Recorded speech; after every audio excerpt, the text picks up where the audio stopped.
Bonjour à toutes et à tous. J'interrogerai tout à l'heure aux questions au gouvernement pour la troisième fois en quelques jours le Premier ministre François Bayrou qui, depuis mardi, a multiplié les mensonges. Il a menti devant la représentation nationale à 2 reprises, mardi et mercredi. Il a menti devant les victimes de Betaram samedi à Pau, après les avoir reçus, les recevant après 30 ans où, au contraire, il avait refusé d'entendre toutes leurs demandes, toutes leurs alertes et il les avait laissées dans un silence plein de mépris. Les déclarations de M. Bayrou ont varié à de très nombreuses reprises cette semaine. Il en a fourni 3.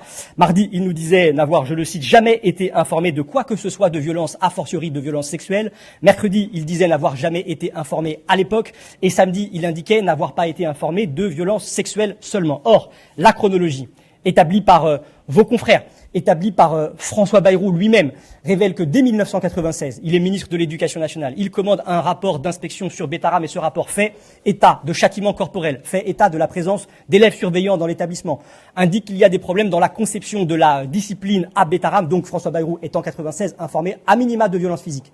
En 1998, à son initiative, il va voir le juge Mirande, chargé du dossier d'un élève de Betaram victime de viol. Le juge Mirande, il l'indique à Mediapart, indique à François Bayrou, qui est alors député et président du Conseil général, qu'il y a plusieurs élèves qui ont été victimes de viol à Betaram. François Bayrou choisit, là encore, de ne rien faire. Je l'interrogerai très directement tout à l'heure sur ces déclarations contradictoires, sur les mensonges qu'il a assumés jusqu'ici, et je l'appellerai en conséquence, sauf à entendre une révision très profonde de ces déclarations, à démissionner. Au-delà du cas Bayrou, c'est la question plus générale et globale de la situation, de la protection des élèves qui sont scolarisés dans les établissements privés sous contrat. Il y en a 2 millions dans notre pays, c'est cette question-là qui se pose. Le cas Betaram révèle des défaillances majeures dans le contrôle par les services de l'État des établissements privés sous contrat, puisque pendant 30 ans, à Betaram, aucune inspection n'a été diligentée, permettant aux services de l'Éducation nationale, permettant aux services de la préfecture de constater les très graves problèmes qui se manifestaient dans l'établissement pour y mettre un terme et pour protéger les enfants.